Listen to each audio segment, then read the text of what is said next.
Let me take you back to 12th century England. This was when King Richard I came to power. He was called Richard the Lionheart and was known for being a good and just ruler. But soon after he became king, he left for Jerusalem on a crusade. Richard was captured and imprisoned in a faraway land. His heir was Prince John, who was an oppressive ruler and sought only riches and glory. He hired knights and sheriffs to enforce the unjust laws that he imposed. It was a sad day for the kingdom. But no matter how dark the night, there is always a star that shines down on the desolation. Enter Robin Hood, legendary outlaw and master archer. I'm sure you've heard of him.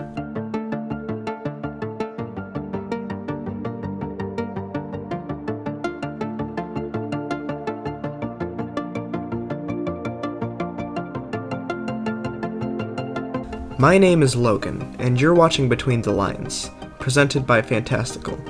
In this series, we dissect classic and popular stories, and then find out what makes them so great, what they teach us about writing, and talk about the moral lessons they tried to convey. Today, I present you with The Adventures of Robin Hood. This epic piece of literature was written by Roger Lancelin Greene in 1956, and is my personal favorite adaptation. Explaining the entirety of this story would deserve a video of its own, and I simply won't be able to cover everything this book has to offer, but I'll try to give it justice. That being said, this book is definitely worth reading, and, as always, I encourage you to read it for yourself.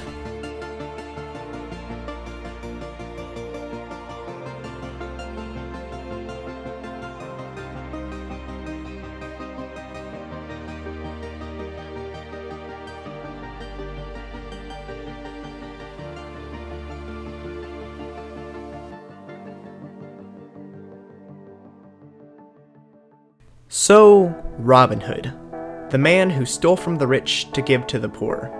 The first question we need to ask is, was he a good person? Stealing doesn't sound like a morally good trait, and neither does hurting others, but this is where we look beyond the words and into the history. Let's start with some absolutes. Prince John was a bad person, and so were most of his associates, including the Sheriff of Nottingham, Sir Guy of Gisborne, and even many of the priests. These people only cared about wealth and had no regard for how they attained it. They usually took advantage of the poor, as shown in the opening scene of the story. In this part of the book, we are introduced to the miller, a poor man who had just killed a royal deer to feed his family. The Sheriff of Nottingham, who plays a major role in the story to come, was swift to bring punishment. The punishment has 3 parts, which are all pretty violent, so if you don't do well with that sort of stuff, you should probably skip ahead. So if you killed a deer once, the fingers used to pull the bow would be removed. If you killed a second deer, you would be blinded, and if you killed a third deer, you would be hung. Okay, you can keep listening now. Prince John himself had been visiting Nottingham at the time, and he made fun of the poor miller. He had killed a second deer, and he was taken away to be blinded. He tried to attack the prince in defense, but was mercilessly shot down before he could succeed. The arrow came from a man who betrayed Robin Hood to work for Prince John, seeking riches and glory from him. So, what can we say about the antagonists of the story? It's simply that they were bad people. They cruelly punished a man who had only dared to commit a crime when he was exploited too much to even subsist. These are the kinds of people who Robin is known for fighting against. If anything, these were the people stealing from the poor, usually by mercilessly putting them into debt and then trying to prevent them from paying it back. This would allow them to obtain the debtor's land. This is where Robin Hood comes in, the hero of the story. He lived in Sherwood Forest with over 100 others, and they fought for the poor and oppressed and for the return of King Richard. They brawl bravely in epic battles against the local authorities, and it brings about some very compelling adventures and breathtaking conflict. Some notable things about Robin were his friends, Frere Tuck, Little Job, and Will Scarlet, to name a few. He was also a master archer and was even depicted in a number of duels with quarterstaffs, showing great talent. He obviously had incredible leadership skills, seeing as he'd raised an army of hundreds to live with him in the forest. Robin Hood and his men stole from the rich by stopping them as they traveled near the woods, and asking for some money to help the poor.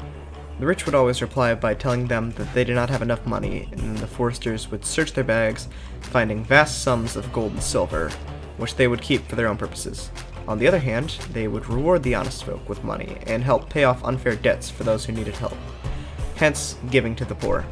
Again, this story is a fascinating read, and I definitely think it's worth your time. And with that, we talk about what made this book so great, and what it teaches us about writing.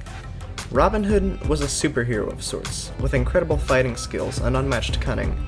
The overall plot was simple, as it was clear that Robin would take from the rich, give to the poor, and fight against the tyranny and injustice of Prince John. It was also intricate as well, as we watched Robin's unpredictable, maybe even impulsive actions. But at the end of the day, his bravery and dedication to the people shine brighter than anything else. I think that the book Robin Hood was such a success because it took the epic assets of classics like Lord of the Rings, but made it easier to read and more appealing to children in some ways. It also brings out the conflict between good and evil in ordinary life, and paints the perfect picture of what a real hero could look like. Of course, I must clarify that you should not go out with a bow and arrow and begin shooting at government officials.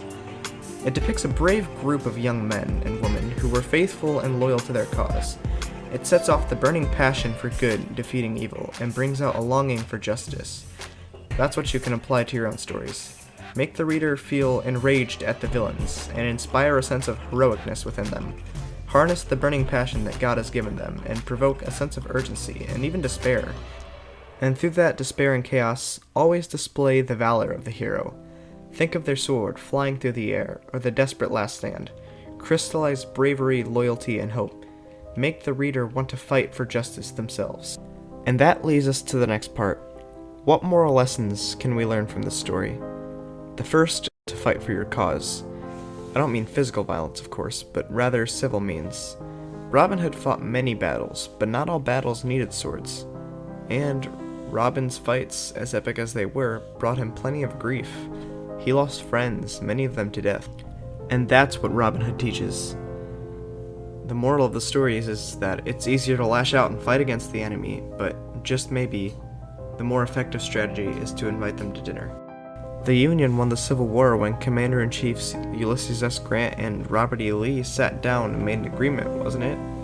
Think about Gandhi. He fought with hunger strikes. Perhaps one of the most famous examples was Martin Luther King Jr., who raised a mob not to attack the government, but to march together and demonstrate their passion and strong will. To sum this all up, it's not only a great thing, but a moral duty to fight for good causes, for justice. But you must know what type of combat to use. This is Between the Lines by Fantastical. And remember, we are all storytellers.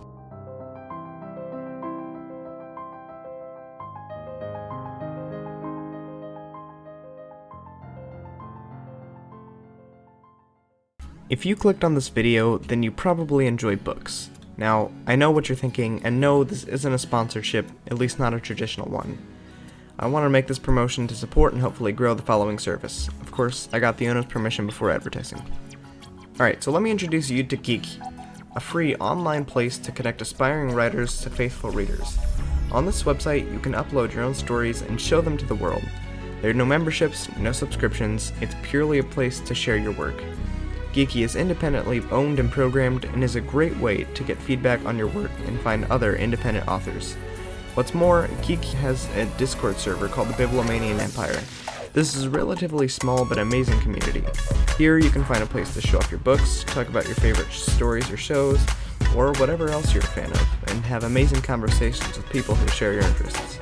I will have links to both of these in the description, and recommend that you visit the community. Of course, these are internet websites, so enter at your own risk. Also, I do know that I probably mispronounced Geeke, but I'm sorry.